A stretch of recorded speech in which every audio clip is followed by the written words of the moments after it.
Et voilà. Bienvenue à vous qui nous rejoignez sur la chaîne de Ted & Play. Alors, j'avais promis que la prochaine fois ce serait Cats la Mascarade et non pas Thanatos, comme ça va être le cas. Mais pour satisfaire vos appétits, on va dire, de félidés, eh bien, j'ai quand même un chat sur les genoux. C'est Rookie qui s'y colle, qui va sans doute se lever pendant la vidéo à un moment.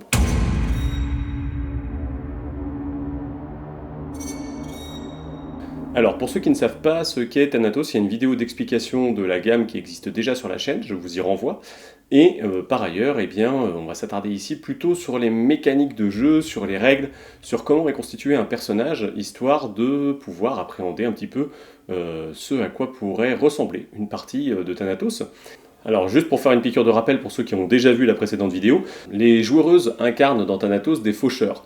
Ce sont des personnages qui ont été désignés par une divinité ancienne qui s'appelle Thanatos, du coup qui donne son nom au jeu. Cette divinité, elle régnait autrefois sur le Hardorf, elle a depuis été, c'est une genre de religion païenne qui a été remplacée depuis par une autre religion monothéiste, celle du Christ-Lion. Et ces faucheurs, du coup, ont un objectif, enfin un double objectif. D'une part, venir mettre un terme aux agissements des non-morts, donc des vampires, des spectres, des choses dans ce genre-là, et d'autre part accompagner les morts dans l'autre monde, donc du coup aller chercher la vie, les âmes que réclame Thanatos. Pour expliquer rapidement, il y a trois mondes qui se superposent dans Thanatos. Il y a le monde sensible, le monde physique, celui dans lequel les personnages vont évoluer. Par-dessus, il y a le monde onirique, qui est donc le monde des rêves, qu'ils peuvent finalement traverser par moments, ou dans lequel il peut y avoir des interventions divines, puisque en troisième monde, dans cet univers, on a le monde astral, un monde où existe aussi bien les dieux que les défunts, et en fait tout ça rejoint globalement ce qu'ils appellent le fluide dans l'univers, c'est-à-dire que le fluide ça nourrit le monde, on va avoir du coup des personnages qui quand ils meurent rejoignent le fluide et vont peut-être se réincarner dans un arbre, dans une autre personne, dans un animal, etc. etc. Donc il y a tout un système de réincarnation derrière. Voilà, les bases sont posées à peu près sur qu'est-ce qu'on joue. Maintenant, à quoi ça ressemble? Alors, je vous mets la fiche personnage d'un faucheur juste là, et je vais pas m'attarder trop sur le personnage en lui-même. Faut savoir qu'il y a quelques éléments qui sont importants. On a une activité passée. Alors, cette activité passée, c'est le métier qu'exerçait le faucheur avant qu'il y ait un des visages de Thanatos qui se soit tourné vers lui.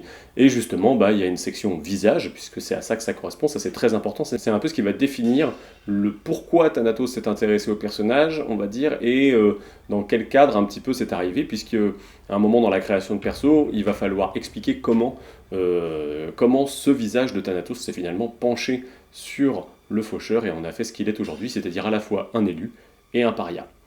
Alors il y a 4 visages de Thanatos, donc il y a Satyr qui concerne plutôt les choses secrètes, la féminité et la nature sauvage. Il y a Skrag, alors Skrag on est vraiment sur la guerre, la violence, la volonté de vaincre la mort.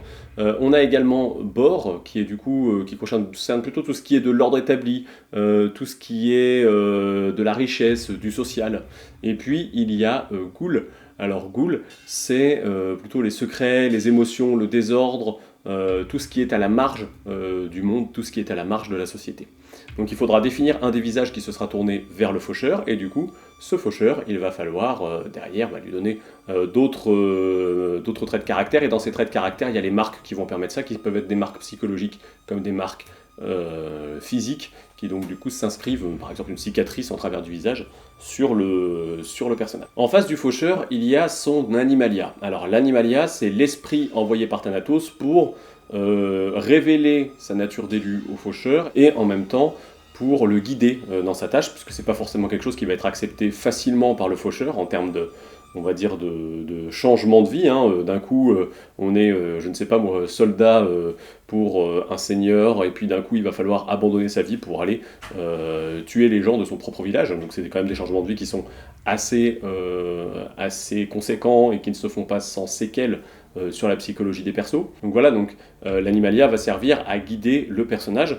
L'animalia a une forme inanimée et une forme animée. Donc, alors du coup, la forme animale, c'est quelque chose qui va être défini par le visage, justement, de Thanatos qui s'est penché sur le faucheur, puisqu'il va y avoir une série d'animaux qui vont correspondre à certains types de faucheurs. On va prendre un exemple tout simple, mais le visage Skrag, qui est du coup celui de la guerre, eh bien on va pouvoir y associer des choses comme le loup, l'ours ou des choses comme ça.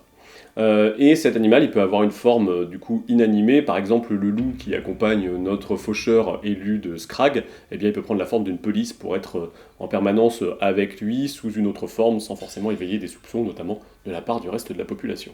L'animalia, de son côté, il a également des traits de caractère, hein, donc on va en définir 3 pendant la création de personnages, des traits dont on va dire, qu'on va classer par ordre d'importance. Par exemple, notre loup, il pourrait être loyal, respectueux et cruel. Comme ça que le MJ va développer l'animalia du joueur ou de la joueuse, parce que c'est bien un personnage indépendant qui est en plus dans le jeu. Hein. On n'est pas sur un animal qui serait le prolongement, on va dire, du personnage du faucheur.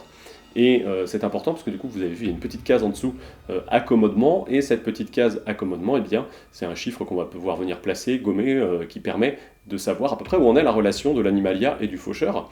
On démarre cette relation au niveau 5, et plus on va monter, plus l'animalia va être en phase avec le faucheur. À la fin, on pourra même avoir des traits physiques qui se ressemblent. Par exemple, je sais pas, la couleur des yeux qui s'est mise à changer, et d'un coup, ce loup a les yeux verts comme son maître, alors que c'était pas du tout le cas au démarrage. Ou au contraire, cette relation, elle peut se dégrader au fur et à mesure si jamais, par exemple, le faucheur on va dire, n'obéit pas aux ordres de Thanatos. Alors on verra un peu plus tard quelle forme ça peut prendre, mais dans ces cas-là, eh bien, l'animalia peut aller jusqu'à traîner son faucheur jusque devant la justice de Thanatos, qui est généralement incarnée par un seigneur bête. Alors chaque territoire a un seigneur bête qui les gouverne, etc. De manière générale, les animaux sont liés au monde astral, donc du coup au monde des morts et au monde des dieux, puisque tout ce qui est de l'ordre du sauvage, vu qu'on est sur un ancien culte païen, ça va avoir un rôle, on va dire, psychopompe, voilà, si vous ne connaissiez pas ce mot, qui est donc un animal. Psychopompe, c'est un animal qui donc traverse les mondes pour guider l'âme des morts, donc c'est le cas du corbeau par exemple dans la mythologie celtique. Voilà, vous avez donc ces animaux qui ont ces rôles-là, donc on peut être amené devant un tribunal de bêtes, devant un seigneur bête, qui va à ce moment-là juger le faucheur si jamais il s'est mal comporté, ou en tout cas s'il ne suit pas les préceptes de Thanatos. Au niveau des compétences et des caractéristiques qui sont réparties en 2 colonnes, je passe rapidement sur cet aspect-là parce que c'est des choses qu'on retrouve dans d'autres jeux de rôle. La spécificité, elle va résider dans la colonne compétences au niveau du fluide, donc ça c'est finalement la source du pouvoir un peu magique des faucheurs et qui va permettre du coup justement de faire entrer du surnaturel dans leurs agissements. De la même manière, les rituels, c'est les choses qui vont permettre d'utiliser le fluide, donc du coup on est sur quelque chose qui concerne vraiment la magie dans ces statistiques-là. Globalement, vous allez avoir des statistiques numérotées, et on le verra plus tard, mais il faudra faire lors des tests moins que le numéro qui est affiché en compétences comme en caractéristiques. Du côté des attributs, on retrouve les traditionnels points de vie, il y a également des points d'endurance, il y a également des points de dégâts, des points de résistance et une fatigue d'armure. Alors, pour résumer, un faucheur qui tombe à 0 point de vie, il tombe inconscient, et il perd à ce moment-là 1 point d'endurance par tour, et dès qu'il est arrivé à 0 en endurance, il est complètement mort, il est à 0 dans les deux réserves, et par conséquent, il ne se relèvera plus. Les points de dégâts sont évidemment les dégâts que cause le faucheur, les points de résistance, c'est sa résistance aux dégâts, donc c'est ce qu'il faudra, c'est ce qui permettra d'encaisser des coups, et donc de descendre les dégâts de l'adversaire lors des attaques. Et puis les points de fatigue de l'armure, et puis les points d'armure. Alors les points d'armure vont permettre de protéger le faucheur, et les points de fatigue, en fait, ça va s'appliquer à chaque tour de combat. En fait, ça va entamer on va entamer l'endurance d'autant de fatigue que la fatigue générée par l'armure. Voilà, j'espère que j'ai été clair, mais globalement c'est ce qui va faire descendre la jauge d'endurance et ce qui fait que les combats ne peuvent pas s'éterniser, sinon les personnages tombent par terre, ils sont épuisés, il va falloir qu'ils reprennent leur souffle, et par conséquent il y a certains adversaires qui vont pouvoir venir en profiter, puisque dans ces moments-là ils seront plus vulnérables. Du côté des talents, des dons et des artifices, c'est des choses qui vont venir en plus de tout ce bagage-là. Alors dans ces talents, il y a des talents nécessaires, des talents généralistes et des talents spécialisés. Alors les talents nécessaires, c'est par exemple lire et écrire. Si vous n'avez pas écrit dans les talents lire et écrire, votre personnage ne sait ni lire ni écrire. Il y a aussi le cas de bataille, j'aurai l'occasion d'y revenir plus tard quand on parlera du combat. Mais c'est un talent nécessaire pour nous. Du côté des talents généralistes, c'est des talents qui vont permettre d'obtenir des bonus de plus 1, plus 2 à un jet par exemple. Et puis du côté des talents spécialisés, c'est des bonus de plus 2 qui vont s'appliquer en considérant que le personnage du coup sait très bien faire quelque chose de par son passé, de par l'expérience qu'il a acquis. Les dons vont dépendre, eux, du visage qui se sera penché sur le faucheur, donc du coup ça va être des choses qui vont être octroyées par cette révélation au personnage qui va en faire quelqu'un d'un peu anormal, d'un peu surnaturel. Ça peut aller d'une arme un peu étrange à une paire d'ailes dans le dos, hein, donc du coup on est vraiment sur des choses qui sont dans un registre très différent et qui vont avoir des conséquences sur la manière de jouer et qui vont avoir des conséquences sur la manière dont la population les perçoit également. Les artifices, c'est la manière qu'ont les personnages de faire de la magie dans le jeu, donc ça va comprendre les rituels, ça va comprendre le fluide, ça va comprendre une certaine perception du monde, que ce soit celui onirique ou astral ou même le monde sensible, et cette manière de faire interagir tout ça. C'est des choses qui s'apprennent pour le coup, c'est pas forcément inné chez chacun des personnages. Alors pour créer ce personnage, il y a 3 méthodes. Il y a une méthode aux cartes, hein. On peut utiliser l'oracle du Hardorf et à ce moment-là par un tirage un peu de cartomancie on va créer le personnage. Souvent ça va donner des personnages très déséquilibrés avec des très fortes compétences dans certains endroits et des caractéristiques qui peuvent être assez faibles d'autre part. Voilà en gros donc comment on peut faire ça pour la première méthode. La deuxième méthode, c'est une méthode de répartition de points, c'est-à-dire c'est un truc classique, hein, on va vous donner un certain nombre de points que vous allez répartir dans les différentes catégories, ça va vous donner vos nombres de PV, votre résistance, etc. etc. Et puis la troisième méthode, c'est de tout tirer au dé, hein, donc du coup au niveau des caractéristiques. Après il reste quand même une phase, alors c'est la méthode la plus rapide, mais il restera quand même toujours les phases de quel visage s'est penché sur vous, choisir des talents, des choses comme ça. Il y aura quand même un petit peu de background à amener au personnage, en plus de... Au dos de la feuille personnage, on retrouve la fiche d'équipement. Alors je ne vais pas rentrer dans le détail parce que ça concerne surtout les armes, les armures et les choses comme ça, donc on est sur des trucs de portée, de dégâts, de résistance, tout ce qu'il faut pour ceux qui aiment le combat tactique, pour le coup en jeu de rôle. Vous trouverez votre bonheur, vous verrez. On parlera un peu du combat un peu plus loin, mais pour ceux qui aiment le combat tactique, il y a de quoi faire. Alors, en plus de ces deux volets recto-verso, il y a une autre feuille recto-verso qui est importante. C'est une feuille où on va avoir les personnages marquants et où on va avoir les fatalités. Alors, en ce qui concerne les personnages marquants et les fatalités, il faut savoir que les personnages marquants sont définis au moment de la création de personnages. Il y en a des nouveaux qui peuvent s'ajouter au fur et à mesure de l'histoire qu'on raconte avec les différents faucheurs. Mais voilà, donc ça c'est une première feuille qui va s'augmenter. Puis les fatalités, je vais y venir, on va parler un peu de la mécanique de jeu. En termes de jeu, on peut jouer soit avec le jeu de cartes, donc l'oracle du Hardorf, ou un jeu de cartes classique de 54 cartes, ou un jeu de tarot où il faut supprimer certaines choses, tout ça est défini dans le manuel de règles. Ou alors on peut jouer avec un des 10 et un tas de cartes, pour le coup, avec un oracle du Hardorf. Alors ce jeu de cartes, il est mélangé, coupé, posé sur la table, et il est à disposition aussi bien des joueuses que du ou de l'AMJ. Hein. Pour ce qui est du tirage, on va y venir un peu plus tard, mais il faut savoir que le jeu de cartes n'est remélangé que lorsqu'une fatalité est défaussée, j'y reviendrai, ou lorsque on va se lancer dans une séance de cartomancie. Le dernier cas, c'est évidemment quand il n'y a plus de cartes dans la défausse. À ce moment-là, eh bien, on va remélanger le jeu de cartes. Donc, au niveau des règles de jeu, ce qui se passe, c'est quand on a besoin de tester la compétence, on va jeter un des 10, on va y ajouter un niveau de difficulté, qui va aller de -2 pour une tâche facile à +8 pour une tâche extraordinaire. On fait le total des deux et on compare à la caractéristique ou à la compétence testée pour avoir une idée de savoir si on a réussi ou pas le test. À l'issue de ce test, qu'il soit une réussite ou un échec, on tire une carte au milieu de la table, et cette carte, si c'est une valeur de 1 à 10, on la défausse, on la met de côté. Si jamais c'est une figure, donc un roi, une dame ou un valet, soit on la joue tout de suite pour avoir son bonus tout de suite parce qu'on en a besoin, soit on va à ce moment-là la conserver devant soi, face visible, pour la jouer plus tard. Alors, c'est ce qui fait le sel de Thanatos, c'est ce système-là, sachant qu'on peut remplacer le fait de jeter un dé par le fait de tirer une carte dans le tas du milieu, et une fois de plus, là c'est les valeurs de 1 à 10 qui vont nous intéresser sur ce premier tirage, et puis après on retire une carte, et de la même manière, si c'est une valeur de 1 à 10, on défausse, on ne garde qu'en cas de figure. Alors, ces fatalités, qu'est-ce qu'elles octroient comme bonus? Alors, si jamais c'est un valet, ça va vous donner un bonus de +1, si jamais c'est une dame, ça va vous donner un bonus de +2, et si jamais c'est un roi, eh bien c'est une réussite automatique. Parce qu'il y a un système de critique dans Thanatos, si jamais on fait un 1 avec le dé ou qu'on pioche un 1 au milieu, c'est une réussite critique. Si jamais on pioche un 10 ou qu'on fait un 10 avec le dé, eh bien à ce moment-là, c'est un échec automatique. Ce roi va donc pouvoir venir créer une réussite automatique là où on en a besoin, et c'est là que ça va créer du jeu, parce que d'une part, en fonction de la figure qu'on va poser, que ce soit le valet, la dame ou le roi, ils appartiennent tous à une couleur différente. Ces couleurs, elles représentent les visages de Thanatos, donc Satyr, Scrag, Bor et Ghoul. Donc du coup, il faut composer un petit peu avec, mettre du narratif pour expliquer comment le personnage est aidé par ce visage-là quand il pose la carte et qu'il décide de la défausser.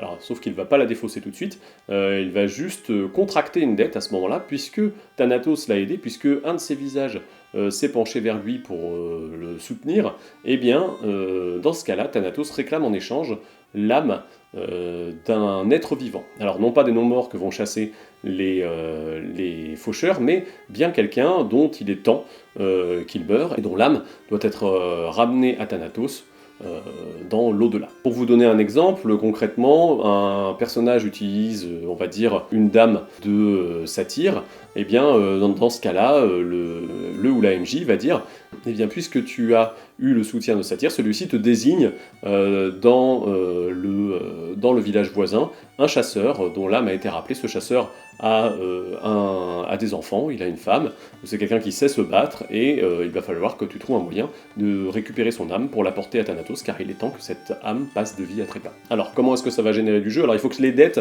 soient quand même réalisables, hein. Il ne faut pas se lancer dans quelque chose de type il faut que tu assassines le roi du Harddorf, hein, parce que ça peut devenir compliqué. Ça peut être intéressant, mais il faut pouvoir le jouer sur le long terme sans pénaliser le jeu. L'idée c'est plus de rajouter du quotidien aux faucheurs et de venir connaître finalement ce que c'est que d'être la mort, hein, et donc parfois de s'abattre injustement sur les personnes qui vivent dans le Harddorf, plutôt que de créer des quêtes impossibles. Une fois que la fatalité a été dépensée pour son bonus, on met un petit jeton dessus, et une fois que la dette contractée auprès de Thanatos aura été effacée, eh bien on va défausser la fatalité, on va la mettre dans le tas de défausse, et à ce moment-là, eh bien, on va remélanger les cartes et on est reparti pour un tour. Une autre façon de dépenser une fatalité, c'est avec un personnage marquant, car tous les personnages marquants que vont rencontrer les joueuses vont être liés à une figure de Thanatos, à un visage de Thanatos, et à ce moment-là, eh bien, on pourra dépenser certaines fatalités de certains visages pour obtenir une aide d'un personnage marquant. L'exemple qui est donné dans le livre de base, c'est un faucheur qui se retrouverait en prison, d'un coup, en dépensant une fatalité liée à un certain visage, liée à un certain personnage marquant, va pouvoir obtenir à ce moment-là une aide, et cette aide va prendre la forme par exemple d'une bague qui lui aurait été donnée par un noble pour sortir de prison. Du coup il montre la bague et du coup il arrive à sortir. Donc cette aide exceptionnelle, elle va se présenter sous cette forme-là. Après, pour le reste de la mécanique, c'est toujours la même chose, c'est-à-dire qu'on va derrière avoir le petit jeton sur la fatalité, la dette est contractée, il faut trouver cette âme qu'il faut emporter auprès de Thanatos, et donc ça va générer du jeu derrière, bien évidemment. Donc c'est la grosse sieste. Alors, on va parler un petit peu de combat. Dans un combat, il y a 3 phases. La première est optionnelle, puisqu'elle va dépendre des compétences des différents personnages impliqués. En fait, les groupes d'adversaires vont désigner un chef tactique pour le combat. Ce chef tactique, il faut qu'il ait, c'est mieux, le talent bataille, sinon il ne peut pas procéder à ce qui va suivre. C'est-à-dire que, admettons qu'on ait 2 chefs, qui est donc le talent bataille, qui s'affrontent, eh bien, on va faire un test de perception entre les deux pour savoir lequel des deux est le plus avisé, le plus fin dans son analyse du combat. En fonction du test que vont faire les 2 personnages, eh bien, il y aura un vainqueur. Ce vainqueur, il aura un avantage au choix pour le combat. Soit il va octroyer une action de plus à un de ses alliés, et à ce moment-là, même si c'est une réussite critique, il pourra même octroyer 2 actions. Soit il va priver un adversaire d'une action, considérant que son anticipation du combat lui permet du coup de mener à bien ses troupes. Si jamais on n'a qu'un seul des 2 chefs qui a le talent bataille, eh bien il n'y a que lui qui fait un test, il faut encore qu'il le réussisse pour pouvoir bénéficier de l'avantage. Si jamais il échoue, il n'a pas cet avantage. Et dans les faits, si jamais les 2 groupes n'ont pas de personnage avec le talent bataille, eh bien dans ce cas-là, on annule complètement cette partie-là de la phase. Ensuite, on a la phase d'initiative. Cette initiative, elle dépend entièrement de la compétence agilité, et on va en fait classer les personnages selon le rang d'agilité qu'ils ont. Si jamais il y a un doute, si jamais il y a une égalité entre des personnages, on fait un test à ce moment-là pour savoir lequel des 2 passe avant l'autre. Enfin, une fois qu'on en est là, eh bien, on va pouvoir passer à la phase dite d'action, et dans ce cas-là, les personnages ont le choix entre 2 options. Soit ils font une action offensive plus 2 actions qui sont soit défensives, soit une action de déplacement, soit ils font 3 actions et ils choisissent dans ces 3 actions si c'est du défensif ou du déplacement. Voilà, ils n'ont pas d'action offensive à ce moment-là. Les actions défensives, elles vont se jouer quand quelqu'un d'autre va les attaquer, bien évidemment. Ça sert à rien de lancer un test de défense si jamais il n'y a pas d'attaque en face. Donc l'action défensive, elle peut être pour soi comme pour d'autres personnages, et voilà, il y a tout un système de rounds comme ça qui va se mettre en place, et ensuite l'issue des combats va dépendre à la fois des tests et des équipements, comme je l'ai précisé avant. Voilà, c'est tout pour aujourd'hui. C'est une vidéo qui a été suffisamment longue, en tout cas pour que Rookie puisse complètement sortir de sa sieste, comme vous le constatez.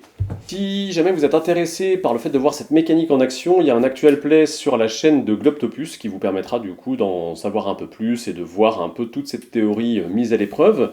Et puis sinon, de notre côté, on se donne rendez-vous plus tard dans le mois de novembre pour l'actual play de Cats la Mascarade. Cette fois, c'est la bonne. Sur ce, je vous laisse avec tous les liens en description de la vidéo. Portez-vous bien où que vous soyez, où que vous regardiez cette vidéo, et je vous dis à bientôt sur la chaîne de Talent Play.